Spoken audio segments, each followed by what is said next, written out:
Good morning. How are we doing? Great. Wonderful. Who's just joined the conference? A few. Thank you for joining. There are also cyber participants through our live streaming and Twitter activities and so forth. So this has been just great, and also beyond, I guess, this physical constraint. Depending on where you are, you might see how you be connected to what we do here. And again, welcome if you are cyber participants to the main day of the conference, the day 3. We had 2 very exciting days. The first day was technical insights spearheaded by the CyberGIS'12 project technical team in the morning and the afternoon, led by Tim Nigers from the University of Washington. We had a fabulous team and community building session. And multiple themes of that process emerged, from big data to killer applications and use cases, and to sustainability science, in specific terms, sustainability information science.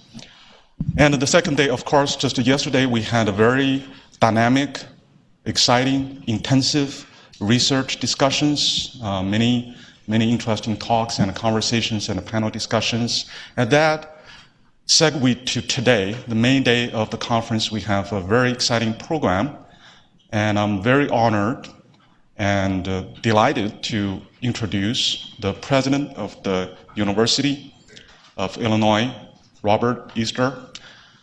I'll say a few words. President Easter is a very, very strong supporter, passionate leader of the university community for decades.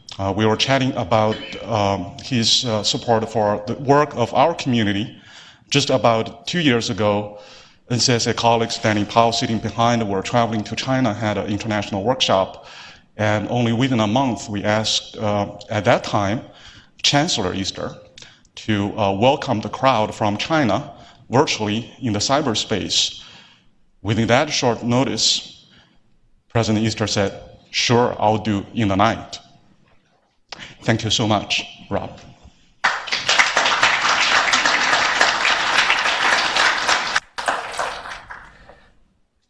Thank you, Xiaowen. It truly is a privilege for me to have this role at the University of Illinois. I truly believe in the value of research. I believe in the value of creative thinking, and I understand very clearly that our future is being defined by the young people that we educate through our laboratories and our classrooms. And my only regret was that I wasn't with you in China, that I had to do it by over the internet, but I very much support and encourage the kind of activity that's going on here today. Normally this would be a welcome from the Chancellor of the Urbana campus, Phyllis Wise, but she herself is on a well-deserved 1-week vacation, and I interrupt her about once an hour with an email and she answers, so I'm not sure what kind of vacation she's actually having. I do want to just say a word or two about University of Illinois for those of you that are visiting this campus. In total, we have an institution with 77,000 students. The larger number of them here, 42,000 at Urbana, about 28,000 on our Chicago campus, and then a small campus in Springfield of about 5,000. This past year, if you add up our graduations throughout the year, almost 20,000 degrees granted by the university, about 5,500 faculty, and 10,000 graduate students with a $5 billion budget. So it's a large operation. It's a complex operation, and my challenge every day is to get up and understand what we do and support the efforts of our faculty. I truly believe that an institution moves forward and achieves excellence when faculty accept responsibility, and as Dan and I were talking a bit earlier, shared selfish interest or shared interest in being successful. Our university is dedicated to education, and we do that at all levels. We also have a strong history throughout our almost 150 years of giving serious attention to fundamental research. We truly believe that the next generation of successful technologies, the next generation of innovation, comes from understanding the phenomena that underlie the world that we live in. We also are dedicated to translating research into applications that solve real problems. And you're in a business that has that opportunity to think about the global challenges that face humanity, energy, food, all of these things, water, and how geospatial science can contribute in a very serious way to the solution of those problems. By the way, I know how to say geospatial, and much beyond that, I would have to credit to Luke Anslin, who was for a time in the college that I was the dean of. So he's my source. If I get something wrong, Luke, it's on here. So good to see you. Good to see you here this morning. Just a final comment or two. I'm interested in the title, Space, Time, and I couldn't help, as a 1960s kid, 50s kid, think Star Wars, space, the final frontier. And I think you truly are on a frontier of discovery science and frontier of application of those discoveries into the real world. I'm sure there's another frontier beyond that, and I'm sure the creative minds here will work out what that next frontier is at the right time and move on to it. So best wishes for a successful conference. Thank you for visiting the University of Illinois, for those of you that are not part of our local community. And we hope to see you either in cyberspace or back on our campus in the future. Thanks again.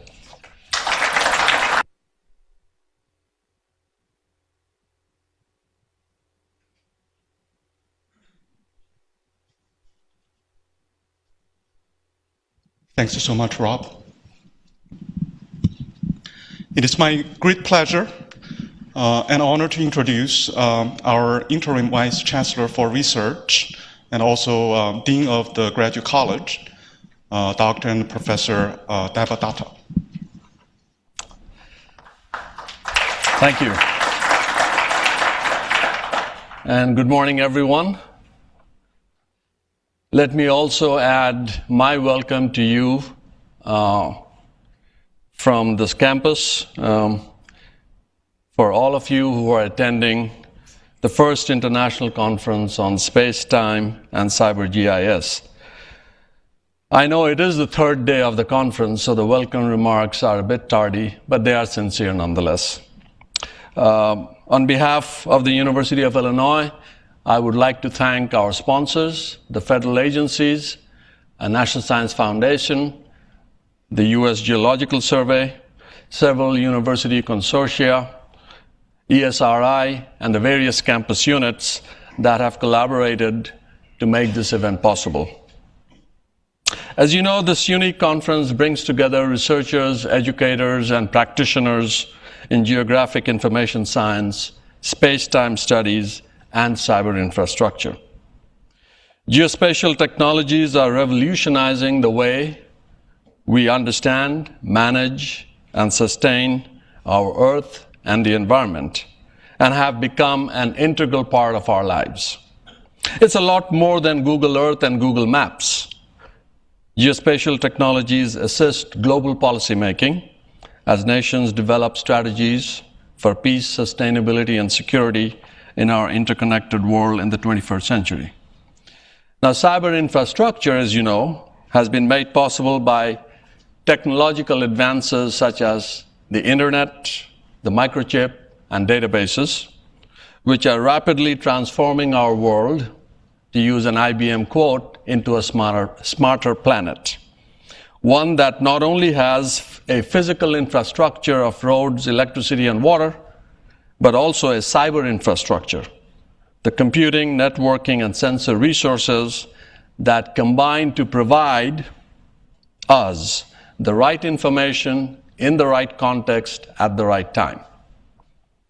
This conference, CyberGIS'12, brings together researchers and practitioners both in geospatial technologies and in cyber infrastructure from around the nation and beyond. So I was reading to to prepare myself for these remarks, I wanted to do a little bit of study and see what has been written on the topic. So I got myself the summary of the 20 CyberGIS workshop that was held in Washington, D.C. With the UCGIS Winter Annual Meeting. In the plenary address, CyberGIS, What Still Needs to Be Done, Dr. Michael Goodchild, who was a speaker, who is here probably in the audience, I don't know him yet, he remarked that interoperability between GIS servers remain a significant challenge. That caught my attention. Interoperability is a topic that I'm somewhat familiar with, albeit in a different domain, in mechanical CAD/CAM, which is my area. In a NIST study in 2000, it was estimated that the cost of inadequate interoperability in the automotive industry is about $5 billion. And in the electronics industry is close to $4 billion. The cost stems for the inability to exchange semantics. So I found it interesting, but not surprising, that interoperability is a challenge in your domain as well. Now, I do remember Dr. Goodchild saying, is CyberGIS getting enough attention? And I was thinking, if you could monetize the lack of interoperability, then maybe you will get a lot more attention than what you are getting. On our campus, as you probably know, the cyber aspect of CyberGIS gets a lot of attention. With NCSA and the Blue Waters, which is on schedule, and I know that you'll have a tour this afternoon. CyberGIS is a powerful vision, and realizing this vision will require solutions to several challenging problems. This conference series, I believe, is a platform not only for reporting results, but also for fostering new collaborations that exploit the synergies between advances in geospatial technologies and in cyber infrastructure to solve the challenges ahead. Arden Bement, the former director of National Science Foundation, said that cyber infrastructure may well usher a new technological age that will dwarf in sheer transformational scope and power anything we have yet experienced in the current information age. So with the bringing together of geospatial technologies and cyber infrastructure, I think it is very promising.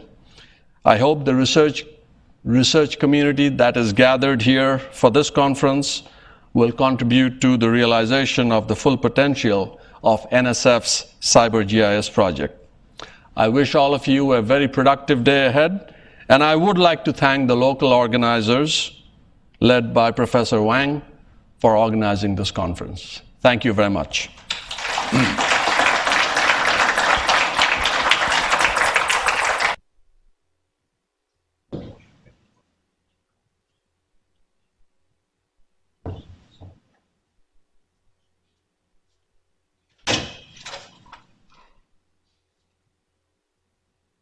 Thanks so much, Chancellor Dutta. Next on the program, again, I'm very honored and delighted to introduce Dr. Daniel Katz from the National Science Foundation. Dan is, I would say, a colleague of a while. We cross our roads at multiple conferences series. For example, eScience this year is upcoming. If you're interested in that conference, it's going to be in Chicago, just to do a little bit of spread word. And the Supercomputing Conference, of course. Dan has a long time distinguished career. Before went to NSF, he was with the Computation Institute at the University of Chicago, Argonne National Lab, joined the institute. He's an expert of parallel computing, distributed systems, numerical methods, parallel algorithms, and so forth. So Dan is one of the program officers in the Office of CyberInfrastructure responsible for our NSF project. Without further ado, thank you very much, Dan. Thank you.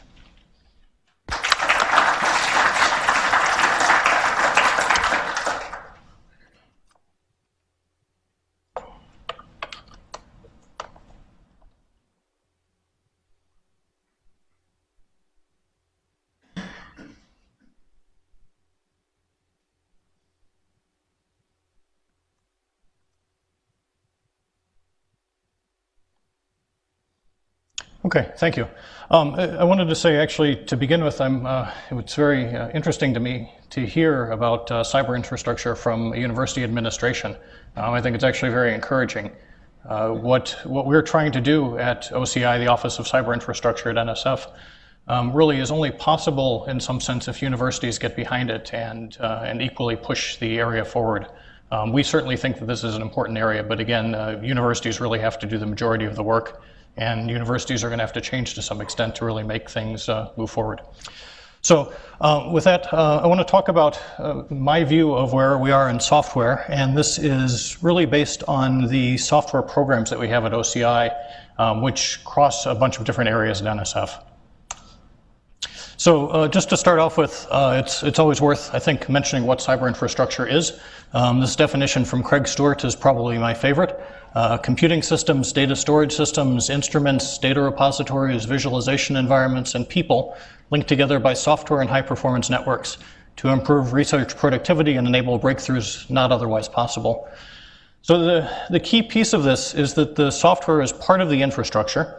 It's developed by individuals and groups. It's often international, and it's developed for a purpose and has to be used by a community.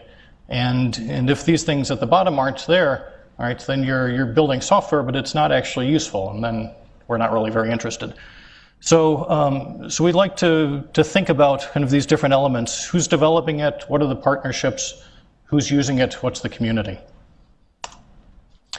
Software really is part of infrastructure here. So we think of a cyber infrastructure having a number of components in it, and one of those components is various software packages. Software is becoming an integral enabler across really all science and engineering disciplines, in computation and experiment theory, and again, it's a central piece of the overall cyber infrastructure.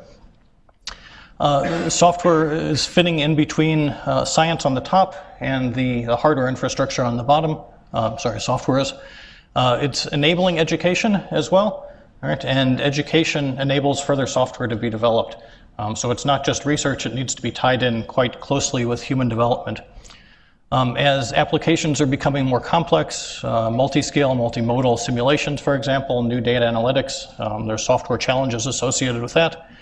As the as the environment and the applications become more complicated, right? The environments and applications become heterogeneous and distributed and massively parallel, then there's new software challenges associated with that. There's, of course, the existing challenges associated with software engineering for robustness and usability and reliability and verification and validation and other things. And one of the things I think we would say is perhaps equally important, if not more important, are some of the policy issues in the research environment. How to motivate people to write software and to share software. How to get people credit for writing software that's used by other people. How to deal with licensing. How to deal with software that has to cross multiple disciplines and international boundaries.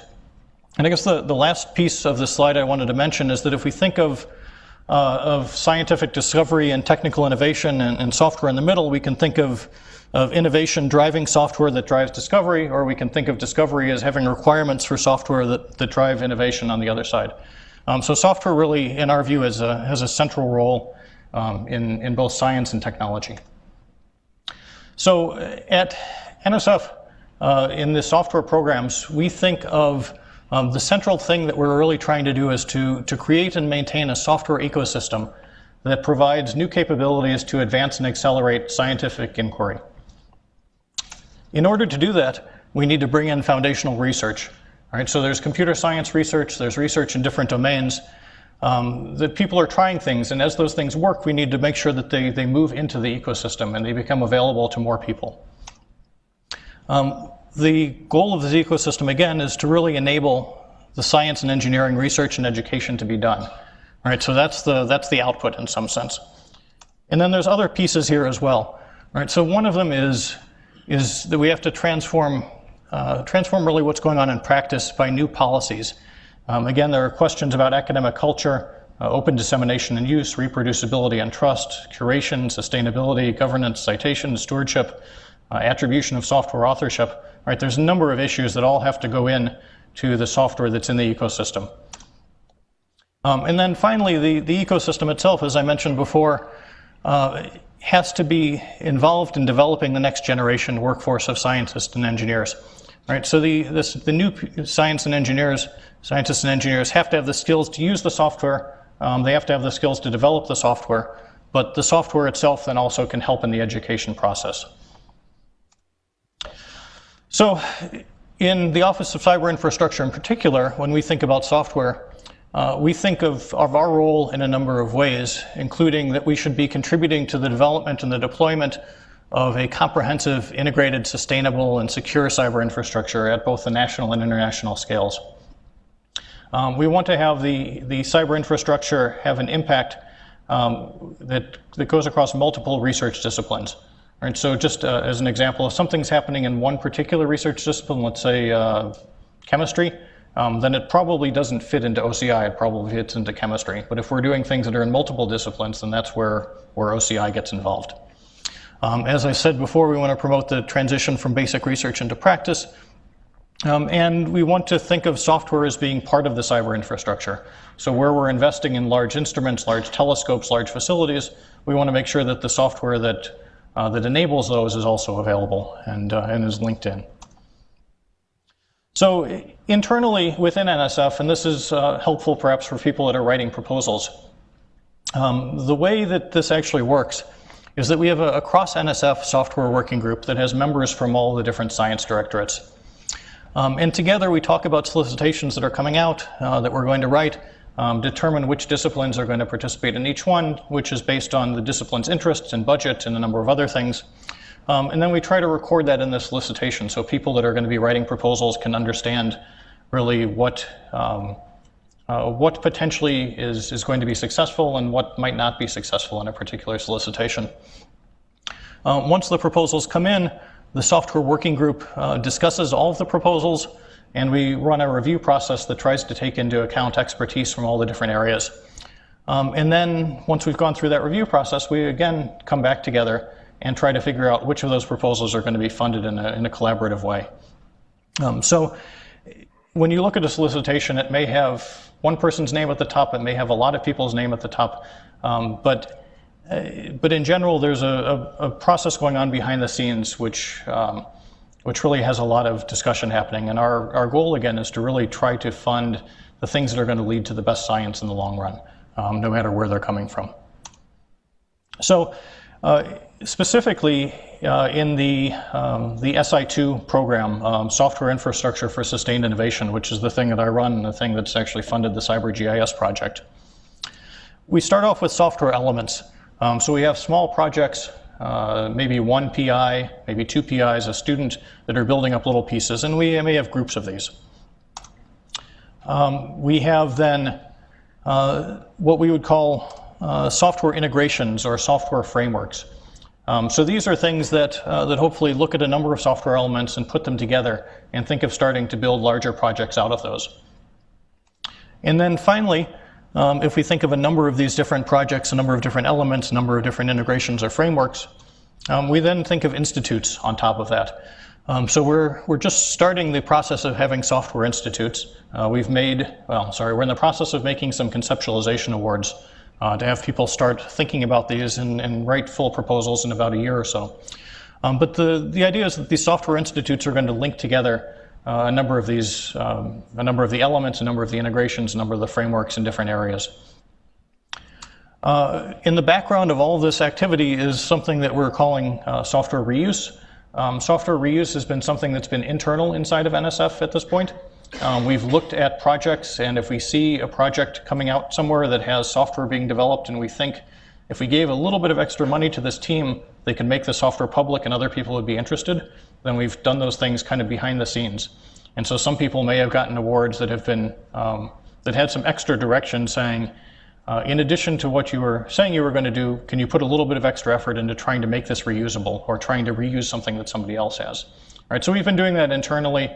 It's likely we'll expose that externally in the future, and you may see something about opportunities for software reuse and to get some extra funds and awards for that. And if you're interested in these things, there's a couple of past solicitations, 11.539 and 11.589. Our past solicitations, the first one dealt with the elements and the integrations, the second one dealt with the institutes. There's a current solicitation out called 576 that is looking at this middle category, software integrations, but specifically in the context of grand challenges in chemical sciences. So it's very tightly focused. It also has to be US-UK collaborations, so it's extremely tightly focused. But there will be more broad solicitations coming out in the future looking at these areas again. So keep an eye out for those things. Finally, it's worth just mentioning that if you look at the grant and proposal guide, it describes opportunities for supplements and for eager proposals, which are kind of new ideas that can be tried over a year. I think most program officers, including me, are interested in hearing ideas of these things. We think of the solicitations as being the kind of the framework where we express our interest in what we think we'd like to see in research, and these other opportunities like supplements and eagers as the way that the community says, here's what I'd really like to do. So if you have ideas that seem to fit into this software area or other things, again, most program officers are certainly interested in hearing what your ideas are and trying to see if there's some way that we can make them happen. So finally, I just want to close with some of the open software questions that I think we as a program are thinking about. So the first one is that if we're thinking of software as infrastructure, there's some interesting challenges to that. If we think of software in business, like Microsoft with a product, for example, if they get more customers, that means they have more money and they can support their software better. Right? If you're doing open source software and you get more customers, that means more work for you. Right? And there's not really a reward. So we're trying to figure out really how do we deal with things like that. The last 20% of the work to make something really usable, to move it from a paper into a product, may take 80% of the effort. Right? So how do we really fund things like that, and how do we decide which things are worth doubling the funding for, in some sense, to make them reusable? What can NSF do to make these things easier in general? How do we measure the impact of software? Right, so if the CyberGIS project, as an example, is building software, how do we measure the impact of that software on the science that happens? What about all the software that's going into that project that's coming from other things? Right, so how do we go back and measure the impact of that and in some way reward the people that did that original work, even though they had no idea that it was going to be used in this project? What fraction of funds in terms of our office should we be spending in terms of supporting infrastructure that's existing rather than developing new infrastructure? Right? So we can't continually support more and more things, because if we do that, we'll stop supporting new things. All right, so somewhere there has to be a balance, and at this point, I don't think we have the best idea where that is. How do we decide to stop supporting something? Right, so when does a software package that we've been supporting for a while, when do we make the decision that we're no longer going to support that? Perhaps there's something else that's come out that the community is moving to. Perhaps the developers have decided they're not going to support that any longer. So there's no person that's really able to do that. So there's questions there as well. And then finally, how do we encourage software reuse and discourage duplication? Right, so my work in some sense has been in workflows. And there was a study at one point that I think there were something like 130 different workflow packages supported by NSF at one point. All right, so that's probably too many. But one is probably too few. And kind of where do we draw the line? And again, how do we encourage people that are writing new proposals not to develop another package, unless there's a really good reason, but to try to use one of the packages that exist? So with that, I'll stop, and I don't know if there's time for any questions. Sure. Okay, so if anybody has questions, I'd be happy to try to answer them as well.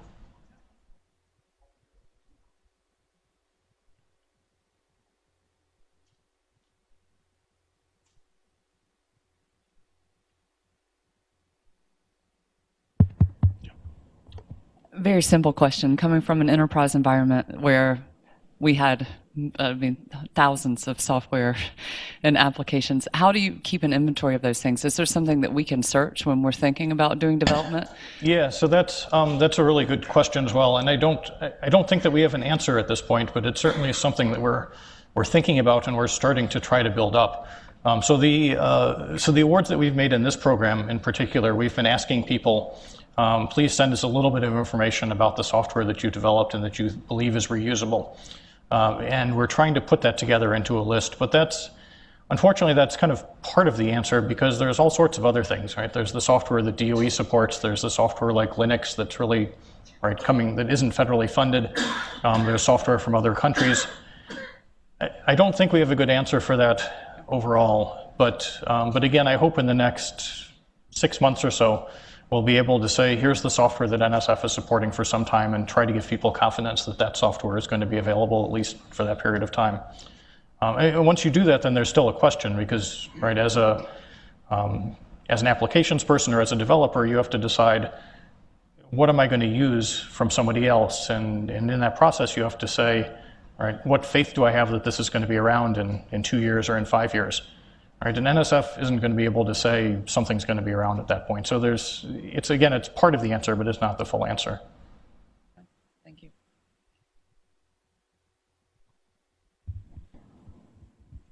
Any other questions? We might have time for one more question. Yep. So in regards to workflow, the CyberGIS project is, I would say, I'm going to lay the dirty laundry out there, is struggling a little bit, perhaps because of the 130 plus or whatever. So in terms of your work, for example, what would you say is, take three of those 130 in this area that we're in, what are 3 different workflow engines that might be useful to really look at in terms of where we could take this project and leveraging some other work that has been done? Yeah, unfortunately, that's an answer that I don't want to give.